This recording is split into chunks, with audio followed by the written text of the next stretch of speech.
Bonjour, c'est Dominique. Alors voilà, j'ai mes 5 pages de fête. Comme vous voyez, tout est égal. Alors la page avec la doublure de page. Alors éventuellement, on fera des cartes pour aller à l'intérieur. Et j'ai l'intention de faire de jolies cartes avec peut-être un onglet comme de chemise de classement. Mais bon, on verra plus tard. Alors j'ai mes pochettes ici, toutes bien égales. Les 4 pages. Alors là, je vais faire l'interaction de la page numéro 1. Ici, je vois qu'il manque un petit peu de colle. Alors moi, j'utilise, j'ai pas beaucoup de papier noir. Je m'en vais en acheter demain, mais j'en ai pas beaucoup. Alors j'essaie d'utiliser mes chutes. Alors je vais vous montrer des interactions. Moi, je les ai faites parce que je voulais utiliser mes chutes. Mais si vous avez, c'est juste pour vous montrer comment est-ce qu'on peut réaliser des interactions seulement en créant quelque chose grâce à nos chutes. Bon, alors voilà. Alors ici, j'ai fait mes flèches, comme j'avais dit, toujours les flèches sur le dessus. Et l'ouverture est ici. Alors je travaille sur le côté droit du livre et ensuite en tournant, on tombe sur le côté gauche du livre. Alors ici, premièrement, ce que je vais faire, je vais vous montrer ce que je vais faire. Alors je vais faire un rabat comme ceci. Alors j'ai coupé juste la bonne hauteur. Alors ici, en l'occurrence, ce que j'ai de hauteur, parce que ma page mesure exactement 20,2. Mon rabat, lui, est 20,1. Alors là, pas le rabat, je dis la doublure. Alors là, on travaille sur les mesures de la doublure, OK? Parce qu'on ne voudrait pas que rien dépasse la doublure pour aller, égaliser avec la page, parce qu'on a quand même un petit millimètre ici, ce qui est correct, c'est correct. Mais là, on doit vraiment toujours mesurer avec la doublure. Alors, j'ai exactement 20,1. Alors, j'ai mon morceau 20,1. J'en ai 3 morceaux. Et chaque morceau aussi mesure 10,2. Alors, vous pouvez les faire un petit peu plus étroits, il n'y a pas de problème.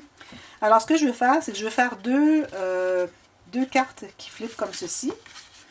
Et je vais en avoir une autre qui va être ici, qui va flipper par-dessus tout ça. Et il va y avoir un petit gousset ici. Et il va y avoir un ruban pour attacher ça. Et dessous, alors j'utilise un morceau plus étroit, je vais faire une pochette. Alors, ça peut être intéressant. Alors, premièrement, j'ai besoin de ma planche à tracer. Je vais faire un gousset à mes 2 cartes. Alors ça, c'est les 2 rabats. Alors, comme je vous dis, je mesure. Alors ici, j'ai 20,1 par 10,2. Si je regarde en pouces, je vais essayer de donner toujours les mesures impériales et métriques. Alors, j'ai 7 points. J'ai tout juste un 16e de pouce de moins que 8. Alors, 7 et 15 16e. Si vous avez un petit peu plus petit, c'est correct. Par 4. Alors ici, je vais me faire juste le minimum. Alors, je vais aller avec 3 huitièmes de pouce ou 9 mm. Oui, 9 mm. Ici, je fais les deux pareils. 3 huitièmes de pouce ou 9 mm. Et ce que j'aime faire aussi, c'est faire une petite ligne juste à côté, mais je vais la faire à l'intérieur du rabat de collage. Alors, juste une petite ligne à l'intérieur, juste pour que ce soit plus facile à plier. Alors, juste 1 mm à l'intérieur. La carte n'est pas tout à fait droite ici. Bon, ça va plier. Alors, juste un petit 1 mm ou un 32e de pouce. Alors, je vais faire des gros efforts pour donner les mesures en métrique et en impérial parce que c'est demandé. Alors ici, je crois qu'il y a des croches. Il faut vraiment que ce soit droit. Hein? Sinon, ça ne fonctionne pas. Alors, je vais mettre sur le coin. Idéalement, c'est toujours la bonne façon. Alors ici, je vais mettre juste un petit millimètre, comme ceci. Bon. Alors, je biseaute des petits coins.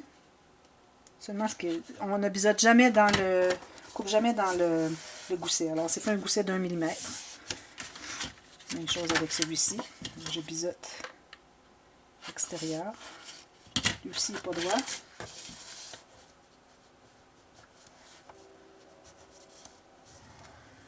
Voilà, c'est droit. Oups. Il faut vraiment coucher, hein, sinon ça va tout crocher. Alors, 1 mm ici, 1 mm ici.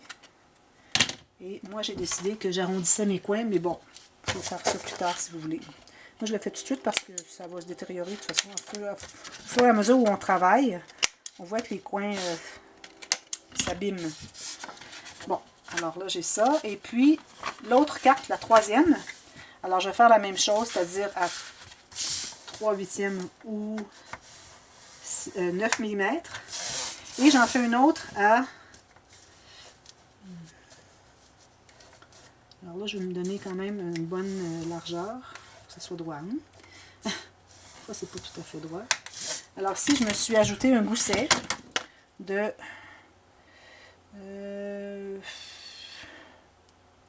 un petit peu en bas d'un quart de pouce.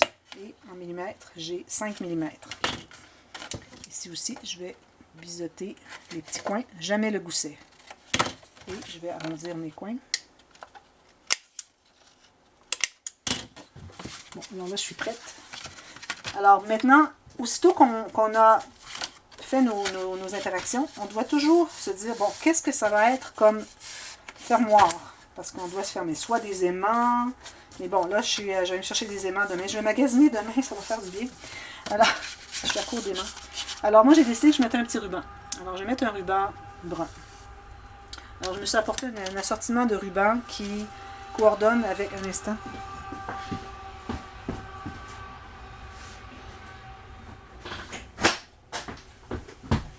Qui coordonne avec mes papiers. Alors, j'aime bien en avoir un assortiment, comme ça, ben, je peux choisir. Oups. Alors, un petit goutte ici. Ça coule tout seul. Juste ici, au centre. OK? Essayez de trouver le centre. Moi, c'est parce que j'ai l'œil pour le centre. Là. Et puis, je m'en coupe un morceau d'environ 15 cm. Pas plus. En billet. Peut-être de travers. Puis... Et puis, c'est tout. Bon, alors, un instant.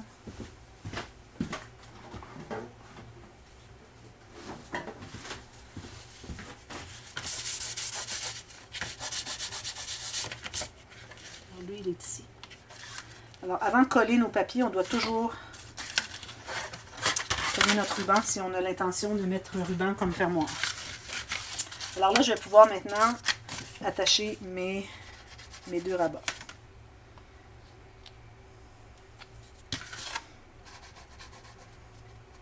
Alors, je mets ma colle à l'extérieur du rabat. Ceci.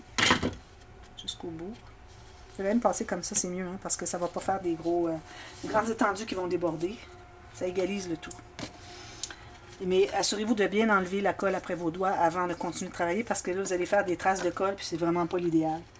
Alors, je colle ça tout juste sur le bord de ma page. Tout simplement. Bien égal avec le haut et le bas. Comme ceci. Et l'autre, même chose.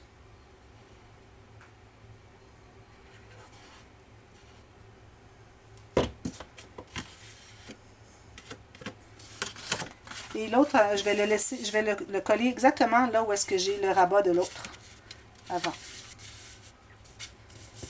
Alors, il va me rester comme un centimètre d'espace entre les deux. Et puis là, une fois que vous l'avez collé, vous allez l'ouvrir et vérifier si c'est bien droit.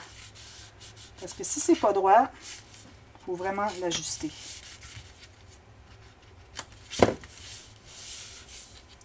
Alors, moi, je recommande de faire un collage sommaire, pas trop pressé. Et puis, vous allez voir si c'est droit ici et droit ici. Comme ça. Là, ici, je vois que j'ai un tout petit peu plus large, alors je vais l'ajuster. Je ne sais pas pourquoi, là, j'ai probablement mal calculé. Il faut ajuster au fur et à mesure qu'on avance dans notre projet, parce que si on attend trop tard, c'est plus accessible. Alors, nos deux rabats, on a la petite attache ici. Et là, j'ai mon gros rabat avec c'est-à-dire mon rabat avec le gros gousset. Oups. Je vais rapidement, puis je fais des gaffes. Là. Alors, lui, il va aller ici. Alors, il va englober tout ça. Alors, j'ai mis un gousset pour que ça englobe tout ça. Il va y avoir une pochette et tout. Alors, ça me prend peut-être, je l'ai mis un peu trop gros. Ça aurait pu être 3 mm. Ça aurait été correct. Mais c'est correct parce que ça va donner de l'espace pour des photos. C'est mieux d'en avoir un peu trop que pas assez. Surtout qu'on n'a pas fait notre base d'album, comme vous avez remarqué. Alors, on peut se permettre ce qu'on veut comme gousset. Et puis, on ajustera la tranche, dépendamment de la largeur de l'épaisseur de nos pages. Alors, encore ici, je vais aller exactement sur le bord. Et en haut ici. Et je vais aller vérifier, voir si c'est bien droit. Alors, je vérifie ici, est-ce que c'est droit? Pas vraiment. Comme ceci. Alors, je me sers des lignes qu'il y a sur ma planche ici de travail. Voilà, là, c'est bien droit. Alors, je vais presser à l'intérieur. Si on a déchiré ici, c'est pas grave parce que c'est collé et ça va être tout couvert. Comme ceci. Et là, je vais pouvoir poser mon deuxième ruban. Juste vis-à-vis ici. Puis là, si je vais regarder, voir si j'ai laissé suffisamment, ça va être attaché ici. Alors, je vais peut-être en mettre un petit peu plus, juste au cas où on ait besoin de plus. Couper en billets. Ceci. Là, c'est pas grave si on a de la colle, tout ça, parce qu'on va couvrir tout ça de papier plus tard. Donc, il faut que je sois vis-à-vis. Alors là, je ne suis pas vis-à-vis, pas du tout. Alors, vous regardez voir si vous êtes vis-à-vis votre ruban que vous avez déjà posé, soit bien égal. Voilà. Et là, ici, je vais faire une pochette. Alors ici, j'ai un morceau plus long et plus étroit. Alors, vous prenez ce que vous avez comme scrap, comme chute, quoi que ce soit. Ça peut être à partir de 3 cm jusqu'à 7. Je me fais une marque ici. Alors, je me laisse environ 1 cm ici. Une marque ici. Je me laisse 1 cm. Alors, je vais couper ici. Alors, ça me fait un rabat de chaque côté d'environ 1 cm. Ma marque. Je l'ai faite. Vous n'êtes pas certaine, vous allez revérifier. C'est toujours mieux de mesurer 2 fois. Oups, comme ceci. Et puis couper une fois. Sinon, on ne gaspille jamais vraiment parce qu'on peut toujours utiliser nos chutes. Hein. Ici, je vais faire une ligne de pliure sur mes 2 petites marques qui correspondent à la hauteur de ma page. Ici et ici. D'ailleurs, je voudrais juste vous faire une petite parenthèse. Alors, quand vous faites une trace ici, alors vous connaissez le principe de la vallée et la montagne. Alors, en faisant un creux ici, c'est comme une vallée. Et l'autre côté, vous voyez, ça fait une bosse, c'est comme la montagne. Alors, moi, je vous recommande, une fois que vous avez plié comme ceci, de toujours plier du côté de la montagne. Ça vous fait une meilleure ligne plus droite ici, que si vous pliez du côté de la vallée. Alors, vous avez tracé ce côté-ci, mais vous allez plier de l'autre côté. Ça fait toujours un plus beau pli, si vous l'avez bien fait. Ici, je vais biseauter seulement un des 2 côtés. C'est ce côté qui va être collé ici. Alors là, ce que je fais, c'est que je tiens, alors comme ceci, c'est l'endroit de ma pochette. Alors ça, c'est les rabats. Alors je mets la colle sur l'endroit. Il va être abattu, donc collé. Et je fais une ligne sur l'envers. Fine ligne, comme on avait fait au début quand on a fait nos doublures de page. Et puis, je vais coller ça tout juste sur le bord de la page. Je vais enlever l'excès de colle. Et il faut libérer la ligne, la ligne de pliure du rabat parce que c'est un gousset. Alors, à chaque fois qu'on a un gousset, on doit toujours voir la ligne de pliure. Parce que si on ne la voit pas, c'est qu'on l'a couverte, la ligne, pour que ça puisse plier. Sinon, si vous le couvrez, votre rabat ici ne fonctionne plus. Alors voilà. Donc ici, on a une pochette. On a une petite cascade de 2 cartes, comme ceci, comme ceci. Ça vient se fermer ici avec ça et on se fera une petite interaction ici plus tard, à la fin. Dépendamment de ce qu'on a comme papier, on peut faire des cartes, pochette pour des cartes, ça peut être multi-pochette, ce qu'on voudra. Alors voilà, c'est la page 1 et on se fera une carte pour aller à l'intérieur plus tard, à la fin. Ici, c'est pas tout à fait droit. Ça va, tout juste. Alors, je vous reviens avec l'autre côté. Je vais aller décider qu'est-ce qu'on fait. Et puis, on fait la page 2. On en a 12 à faire comme ça. Alors, je vous reviens. Parfois, on va peut-être avoir 2 pages sur une même vidéo si c'est pas trop complexe. À tantôt, demain.